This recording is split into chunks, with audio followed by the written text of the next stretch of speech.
Welcome to the Matrix Green Pill podcast, where we explore the journeys, adventurers, and entrepreneurs who are shaping the world around us. I'm your host, Hilmarie Hutchison, and today's guest is a man of many talents: entrepreneur, investor, storyteller, and adventurer. Miles Spencer has spent 30 years mentoring tech founders, creating over 1,100 jobs, and building and exiting 3 digital media companies. He has also led incredible expeditions, including an 1,100-mile trek through the Middle Eastern deserts, which inspired his Amazon bestseller, A Line in the Sand. From his career in venture capital to his passion for exploration, storytelling, and leadership, today we'll dive into the lessons Miles has learned along the way. Miles, welcome and thank you so much for joining me today. Hey, thanks, Hilmarie. Thanks for having me. Your journey has been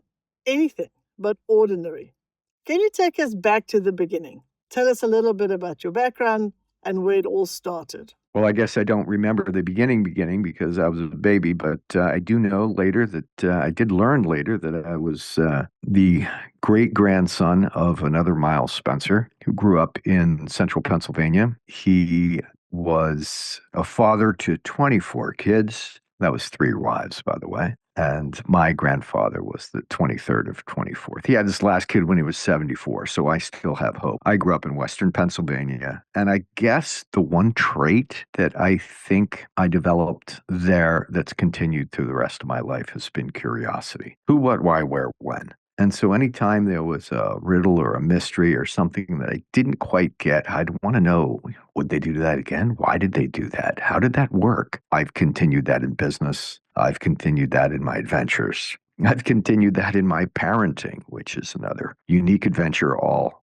by itself. So call me what you will. I consider myself an ordinary guy from Pennsylvania. Wow, what a story, though. My goodness. So that was your great-grandfather or your grandfather? My great-grandfather, Miles Spencer, correct. Middle name Sharpless, Miles Sharpless Spencer. You don't see that one very often. No, you sure don't. My goodness, 24 kids, 3 wives, and 74 at the last child. My goodness, that leaves hope for just about anyone. That is incredible. That is quite a story to have in your background. That's no doubt about that. Okay, so through the years, you were involved with venture capital, with media. Of course, we'll speak about the author side and the adventure side. You mentored tech founders for 30 years. What were some of the biggest lessons that you learned from working with entrepreneurs, and how do they compare to your experiences in adventure and exploration? Well, I was about to say my experience in mentoring entrepreneurs is very much like my experience in mentoring children. Sometimes you have to say things several times in several different ways, but in the end, it is always more powerful to have someone learn the lesson for themselves. We'll talk about T.E. Lawrence later, but one of his 27 articles, which he wrote before 7 Pillars, it is so much better to let a Bedouin, local, learn and do it for themselves than to come in with all of your resources and do it better. Because in the end, they'll resent it, they won't learn the lesson, and they'll have nothing. And you'll lose your relationship with them. So certainly one can look at the Middle East and see some evidence of that. I certainly can see some evidence of that with my kids, but perhaps I learned those lessons from entrepreneurs. And I continue to mentor a few today as well. So those are the similarities between the 3. Very interesting. I think that is a very important insight. The most powerful lesson are the ones that you learn yourself, would probably have the most powerful impact. So very interesting insight from having worked with so many people across the years or through the years. In addition to mentoring others, you've also yourself built successful companies.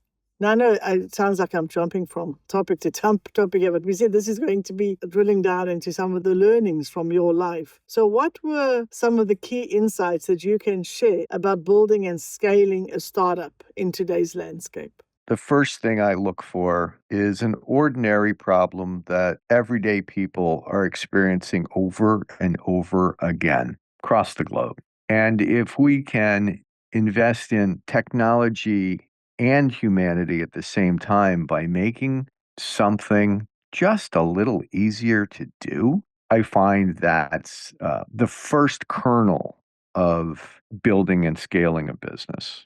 Perhaps the second is actually developing a product that somebody cares about. And you don't know that until you develop a product and ship it. So, of the three successes that I've had exiting, I've also had 30 failures. But amongst none of those failures did I not ship a product. Sometimes we're too early, sometimes we're too late, sometimes we're just wrong. No one cared. But we always got a product into the marketplace to see what people felt and then continue to improve from there. So I'd say those might be the two biggest lessons that come to mind today.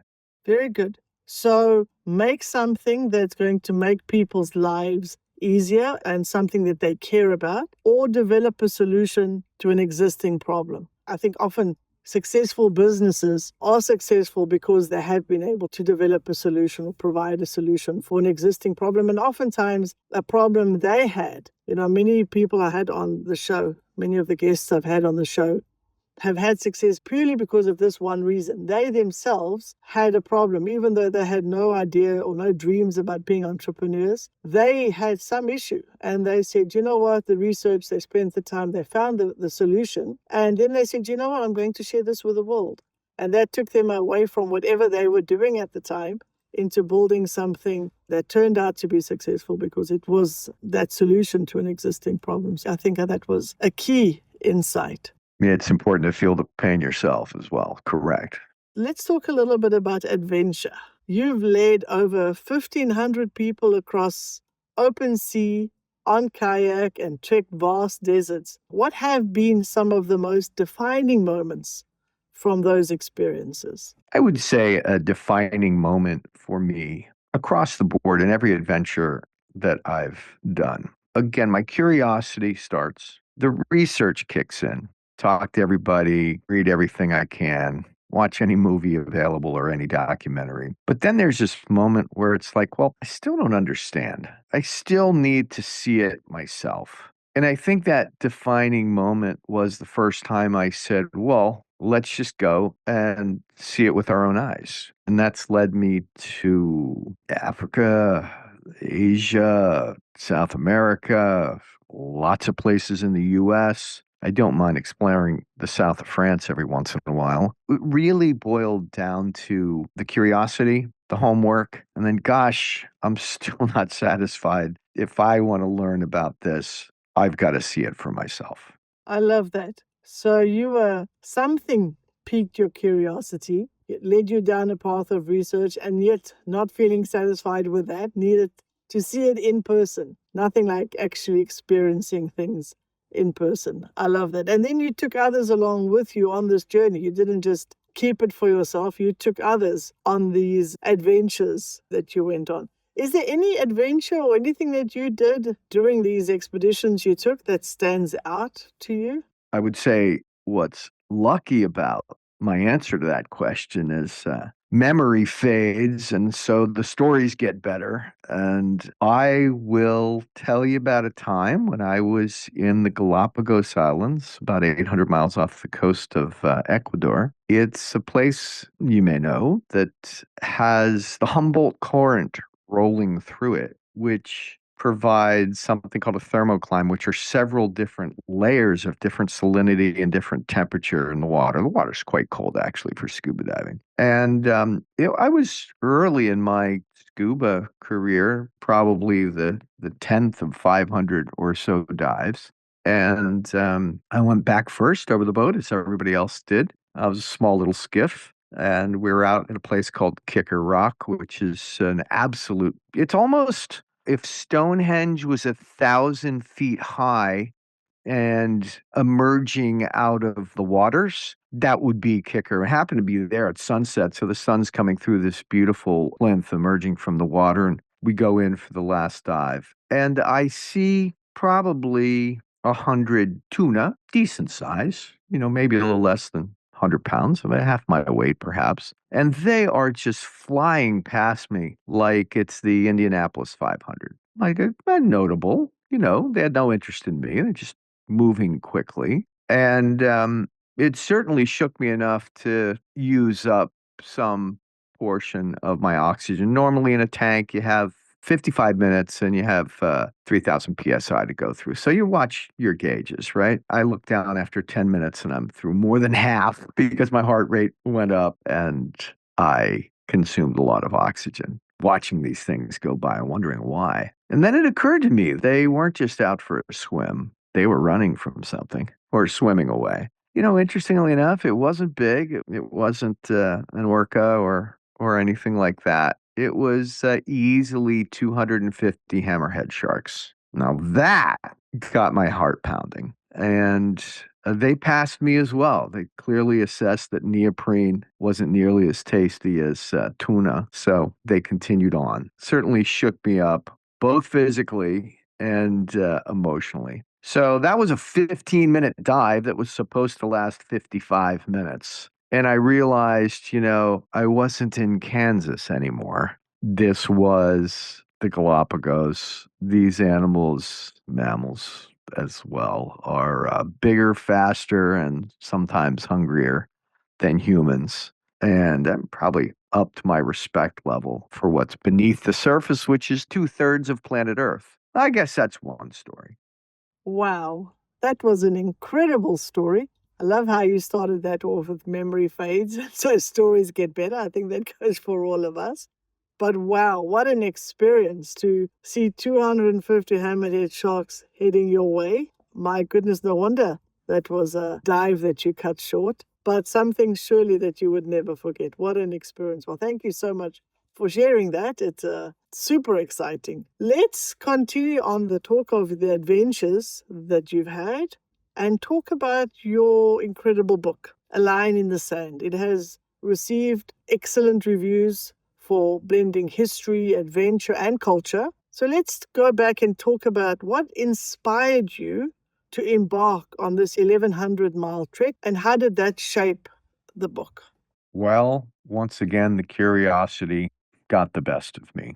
I was trying to piece together in my own way 9/11, what happened then, who, what, why, where, when, and read every book I could. Of course, there was plenty of media about it. And there was a mourning period as well, but I just couldn't get any comfort with what would inspire some people to do this act. I finished one book called Seven Pillars of Wisdom by T.E. Lawrence. I referred to it earlier. And a good friend of mine and fellow adventurer, Wells Jones, was coming through town. He saw that I was reading it and he said, "Hey, what'd you think?" And I said, I think he's the one Westerner who has truly understood the Bedouin, worked and fought with the Bedouin. And when I say Bedouin, this is generally the tribesmen of the Middle East. I really think this book might be the key to some understanding. And Wells said, "You know what? I just finished the book myself, and I happen to agree with you. And so what's next?" "Well, I think you know. Let's go." So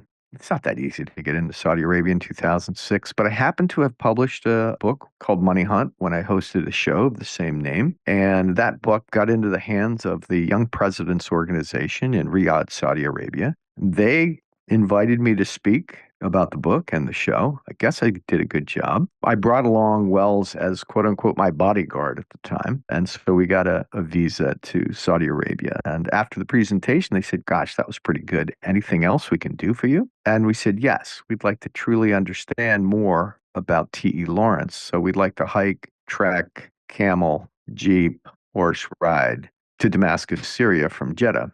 And they said, "Well, that's about 1,000 kilometers." I said, "That is correct." And they said, "Great, let's help you out." And they did. And so our trek and the subsequent book really mirror T.E. Lawrence's journey with the Arab Revolt. And this was an alliance that the British had formed to overthrow the Ottoman Turks who were in control of Mecca and Medina at the time. Mecca was still controlled by the Hashemites. And so off we went. We learned a lot about the people, the culture, the food.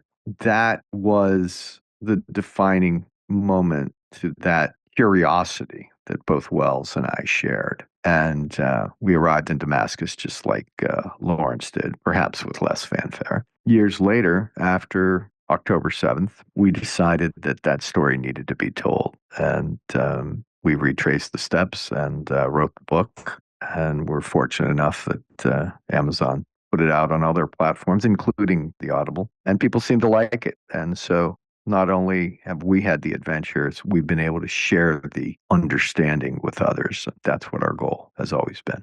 Wow, what an incredible adventure. Following the route of T. Lawrence, from Jeddah in Saudi to Damascus in Syria, and then again embarking on some more adventures after the October the 7th. Now, of course, we want our audience to go and read the book, so we don't want to give away too much. But let me ask you a little bit. You spent a significant amount of time in the Middle East during these adventures and talking about it in your book. How has your time in the region influenced your worldview?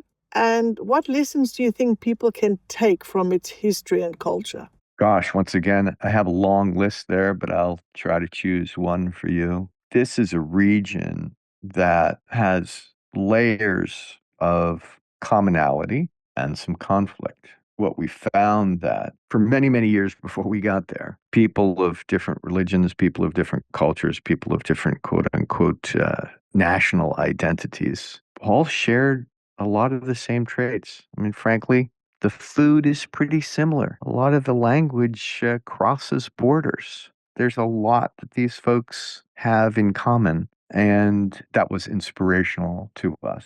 Very interesting. So rather than focusing on the differences between people, we can actually look at what's common and what we have in common between different people. So even though we might come from different regions or different cultures or identities, if we look deep enough, there's a lot that we can have in common. And I guess if we can look at it from that point of view, then possibly we could overcome some of or at least understand some of the things that happen around us. So sort of along the same lines, the themes of friendship, loyalty, trust, and culture run deep in A Line in the Sand.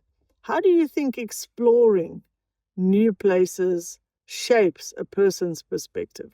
Well, I think there's a few things. There's obviously the curiosity, which we've talked about. There's the willingness to go outside of your comfort zone, hopefully to learn some things, at least to get some experience. So with that curiosity has to be paired a bit of courage to be outside of your comfort zone. I would also add there's a logistical angle that Wells and I actually were quite good at, I think. So it wasn't just the research, it was also doing the preparation that allowed us to live in the moment. I'll give you an example. We went at a time where there was at least one civil war and nearly global war just heating up or just toning down. So our security was actually a major concern. And so we trained with a SAS officer who previously had been security officer at Buckingham Palace for the royal family. And we did about 6 months of prep, basically boiled down to evading kidnap and ransom. It seemed like a lot at the time for us living in Connecticut and Washington, D.C. But what it allowed us to do was experience the people without the fear of the unknown. And so while we were prepared to the teeth, not armed, but prepared, armed with knowledge, it just allowed us to live it on a different level. So I think that was a very unique of this particular trip and something that allowed us to open our eyes and understand, perhaps at a better level, what was going on there.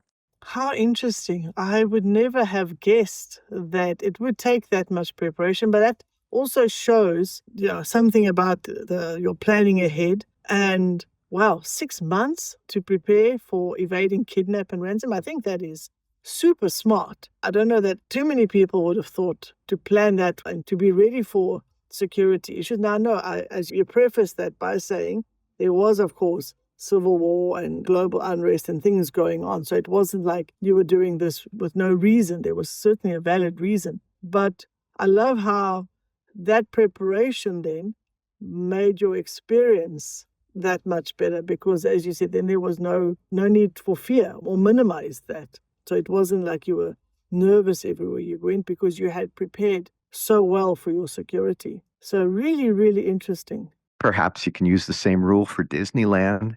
You could be tremendously overwhelmed if you show up in Orlando without a plan. And you could probably enjoy the moment a little better if you map something else out. Not the same risk to your personal well-being, perhaps, but nevertheless, you probably enjoy it more. Yes, I love that, because then you can, as you said, you can live in the moment and allow yourself to enjoy the moment and to be in the moment because you've planned ahead. You're not there. It's like landing in the middle of Paris, right? And deciding, what do I want to see first? Whereas if you've planned ahead, you know which routes to take, how you're going to optimize your time and then get the most out of it, because there's just so much to take in. I love that you shared that. I think that goes for lots of things we do in life. I think some planning ahead takes out some of the uncertainties and the questions that would not allow us to live in the moment and to enjoy the moment. How very fascinating. I love it. Let's move on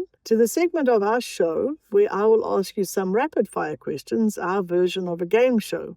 Are you ready? I am. We'll start with a business question. What is one business lesson that you wish entrepreneurs understood? The one business lesson I wish entrepreneurs understood, and perhaps a younger Miles might have done better to understand, is that not every startup is successful. We read about the ones that are successful. We lionize and worship the ones that are successful.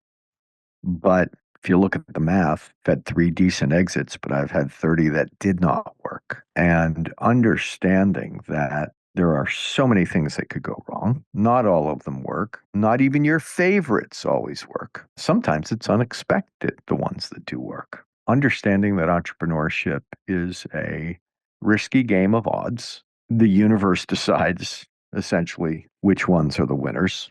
You can just do your best, work hard, and hope that fate and timing is on your side. I love that. And also a very good reason to never quit. Keep on trying. So when something has failed, don't let that put you back to, well, I'm never doing that again. As you say, 30 failures, but then again, 3 successes out of that. So even though the odds are stacked against us, we shouldn't just give up when we fail the first time. Keep trying. You never know which one is going to be the right thing at the right time, where everything aligns and turns into a success. So thank you for sharing that. I think it is truly valuable. I know you've got a lot of curiosity. A lot of the story we've been talking about today, a lot of your experiences has started with curiosity. If you could travel back in time, what era or event would you like to visit? I spent a good amount of time with my son this weekend out in nature, walking around, just talking. And he asked this question as well. And there were a lot of places I would have liked to have been and seen. My grandfather, Herbert Sharpless Spencer, was a sniper in World War One, and in the Valley of the Meuse was actually shot by a German machine gunner, was able to crawl to safety, lost a leg, was eventually nursed back to health by the woman that turned out to be my grandmother. Obviously, he survived because I am here. In a way, obviously, there are so many other people in history that were amazing, and the opportunity to be there for a moment with Jacques de Molay, the last Knights Templar, or Bonaparte on a good day, not at Waterloo, but being in the trench in Saint-Mihiel with my grandfather is what I would choose. I love the reason, for the way you unpack that. Sounds amazing. And yeah, to have been there would have been something very special. In one word, how would you describe your approach to life? I'd go with curious. I knew that, because your whole life has been because of curiosity. I love it. What is one thing you do every day, no matter how busy you get? I practice French. Oh, okay. That's a one I've not heard before. Very good. Would you like to know why? Yes, I'd love to know why. I'm also curious. I was fortunate enough when I was at boarding school to be tapped to be an exchange student in France. I took my first international flight from the TWA terminal in JFK to Paris, France. I learned not just the language, but the culture and even some rugby when I was on that trip. So the French got started in high school. I've continued to visit there nearly every year for the last 30 in order to function beyond where's the bathroom and can I have some more wine. I've decided to speak French locally enough. But the true reason is when Herbert Sharpless Spencer was shot and injured in Saint Mihiel, he actually, with one leg left, and it took 2 fence posts, walked some distance to a farmhouse and knocked on the door. And a French lady answered, and he realized at that moment he spoke no French. She spoke no English. She slammed the door, and he continued on. Therefore, I will speak French. Incredible, fantastic reason. I love it. Very, very good. Well, thank you for playing along. That was easy enough. Now I would like to ask you our signature green pill question. Could you share an inspiring or life-changing experience that you have gone through, your green pill moment? Sure, I'll go back to the trek that's part of a line in the sand. It's a location called Mag al-Sheb. It's on the northwestern corner of Saudi Arabia, just south of the Jordanian border, although you can almost see Israel as well from there. Our guide, Ali, they were all named Ali, was very animated about this particular archaeological dig, but as animated as he was, it didn't help his accent at all. And he's explaining how Hagar, Ezra, Musa, Ibrahim are all passed through this location. Finally said, hold on, is that Moses? Is this Abraham? Is this Isaac and Hagar? These are from my book. I grew up a Christian in Western Pennsylvania, and I know my Old Testament, I'm sorry. And all of these prophets are in our book, to which the guide said, yes, they're in ours as well. They're all in the Quran. And so are most of the stories. And so we had a satellite phone, and we called our friend in Tel Aviv. He's a Talmudic scholar. And we said, hey, Ari, we're going to read 12 prophets to you that we've been hearing about. Why don't you tell us how many are in the Torah? And we went 12 for 12. And I noticed this look on Wells' face, probably had the same on mine, as we realized the depth and breadth of our ignorance about other religions, other cultures, really was preventing us from understanding where they came from, why they did things, but also understanding how much commonality we had and how little conflict there really was. I love that. Thank you so much for sharing that. It sort of brings us back to what you said earlier as well, that at the end of the day, it's our ignorance of other people and their cultures that causes the conflicts. Whereas, again, if we could just do the reading, do some understanding, and focus more on what we have in common rather than what makes us different, I can see how that would be a life-changing green pill moment for somebody. Brilliant. Miles, your story is truly fascinating. I could talk forever with you. There's so much I would love to ask you. Blending business, adventure, storytelling. You do this in a way that very few people can. So thank you so much for sharing your experiences and your insights with us today. I'm so sure our audience is going to love this conversation as much as I have. Before we wrap up, where can our listeners connect with you and where can they get their hands on A Line in the Sand? Well, first, thanks, Hilmarie, for having me on. It's been a pleasure as well. A Line in the Sand is available, obviously, on Amazon. It's also on Audible, and I happen to think that Eduardo Ballerini's narration of the same words that we wrote is so much better than the words themselves. It's worth a try. We also have it in paperback for those that like to do it old school. I maintain a blog at milesspencer.com that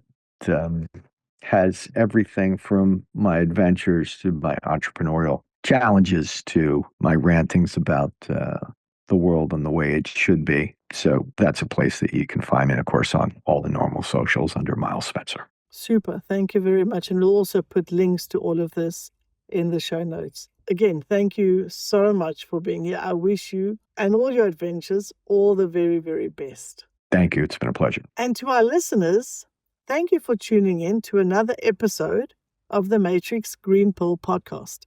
If you enjoyed this conversation, Don't forget to subscribe, leave us a 5-star review, and stay connected for more inspiring stories.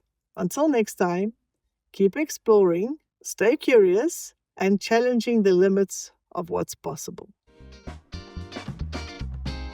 If you enjoy our conversations, please like and subscribe. See you next Wednesday.